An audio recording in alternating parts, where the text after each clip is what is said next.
अस्सलामुअलैकुम वरहमतुल्लाहि वबरकातुहू। Welcome back to my YouTube channel study with me PK student. आज जो है फिर से मैं हाजिर हुई हूँ आपके लिए टेंसेस की क्लास लेकर। और जैसा कि आप जानते हैं कि पिछली वीडियो में हमने बुनियादी तौर पर 3 जो ज़माने होते हैं टेंसेस में जो यूज़ होते हैं उनको जो है डिस्कस किया था। और जैसा कि आप जानते हैं कि हमारे पास ज़माने जो होते हैं वो 3 होते हैं और उसके हवाले से हमने रीडिंग की थी। और नेक्स्ट हमने ये भी रीड किया था कि ईट और देयर को किस तरीके से यूज़ करते हैं। आज जो है उसी वीडियो के जो है हमने एक्सरसाइज नंबर 1 जो है पिछली वीडियो में हम रीड कर चुके हैं और आज हम एक्सरसाइज नंबर 2 रीड करेंगे use of it and there की। तो चलिए स्टार्ट करते हैं। स्टार्ट करने से पहले मैं कहना चाहूँगी, अगर आप मेरे YouTube channel study with me PK में पहली बार आए हैं तो please subscribe to my YouTube channel and press the bell icon, ताकि हर नई आने वाली वीडियो आप तक बर वक्त पहुँच सके। तो जैसा कि आप जानते हैं स्टूडेंट कि आज का जो हमारे पास एक्सरसाइज नंबर जो हमारे पास 2 है, उसमें सबसे पहला जो है हमारे पास वो है कि हमारे बाग में बहुत से आम के दरख्त थे। हमारे बाग में बहुत से आम के दरख्त थे। तो अब हम इसकी इंग्लिश बनाएंगे। और जैसा कि आप जानते हैं कि हम इन जो पैराग्राफ अभी हम रीड कर रहे हैं इसमें हमने क्या देखना है कि किस तरीके से हमने इट और देयर को यूज़ करना है। यहाँ पर अब हमारे पास जो पैराग्राफ है वो है हमारे बाग में बहुत से आम के दरख्त थे। तो इसकी हम इंग्लिश कैसे बनाएंगे? हम बनाएंगे there were many mango trees in our garden. There were many mango trees in our garden. अब जो हमारे पास दूसरा है वो है हाल में कितने उम्मीदवार थे। हाल में कितने उम्मीदवार थे।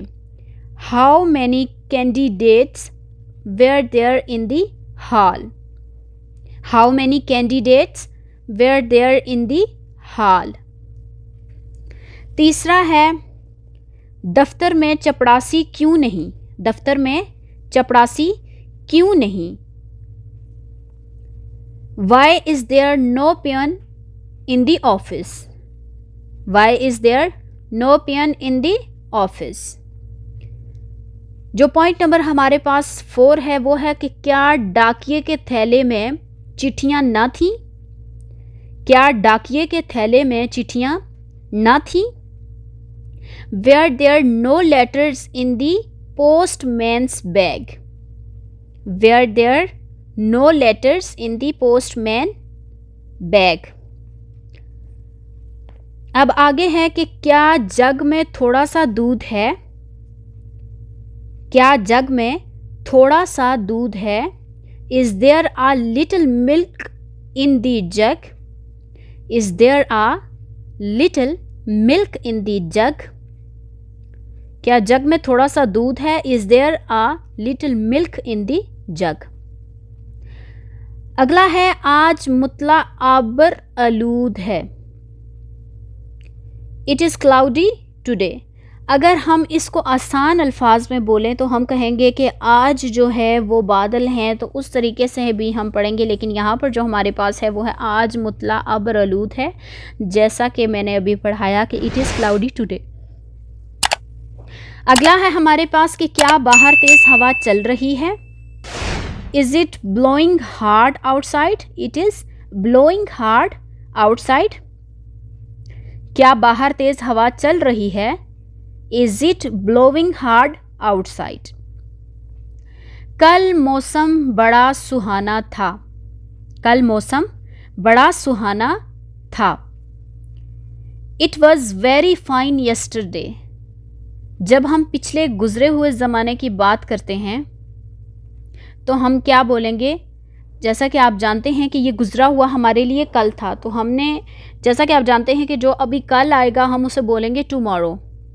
ठीक है। अब ये जो लास्ट मीन्स कि हमारा गुजर चुका था कल, हम उसके लिए बोलेंगे yesterday. It was very fine yesterday. आगे है हमारे पास पर्चा हल करने में तकरीबन 3 घंटे लगेंगे। पर्चा हल करने में तकरीबन 3 घंटे लगेंगे। It will take about 3 hours to solve the paper.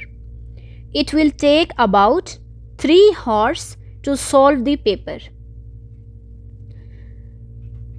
अगला है हमारे पास अब पछताए क्या होत जब चिड़ियाँ चुग गई खेत। It is useless to cry over spilt milk. It is useless to cry over spilt milk.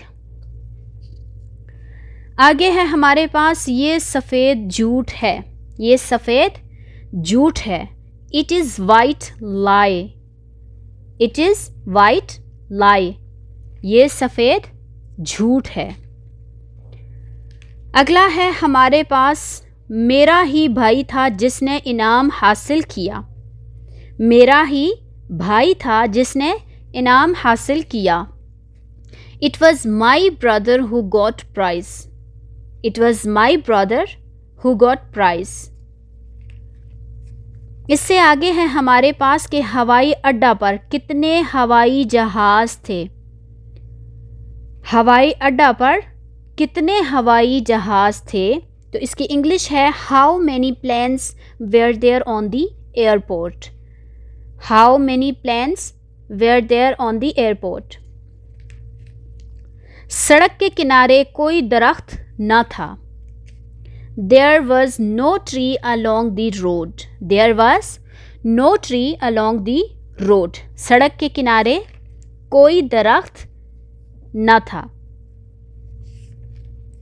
There was no tree along the road. जी तो स्टूडेंट ये रही आज की हमारी exercise number 2 use of it and there की. जैसा कि आप जानते हैं कि आज एक्सरसाइज नंबर 2 थी use of it and there की. तो आज हमने क्या रीड किया कि किस तरीके से जो हमारे इस एक्सरसाइज में कुछ आ रहे थे मेन पॉइंट और जो जो हमने पैराग्राफ बनाया और हमने उसकी इंग्लिश भी सीखी और उसकी उर्दू भी. तो चलते हैं इंशाल्लाह मिलेंगे अगली वीडियो में. जाने से पहले मैं कहना चाहूँगी अगर आप मेरे YouTube channel study with me PK में पहली बार आए हैं तो please subscribe to my YouTube channel and press the bell icon ताकि हर नई आने वाली वीडियो आप तक बर वक्त पहुँच सके. तो इंशाल्लाह मिलते हैं अगली वीडियो में. अल्लाह हाफ़िज़.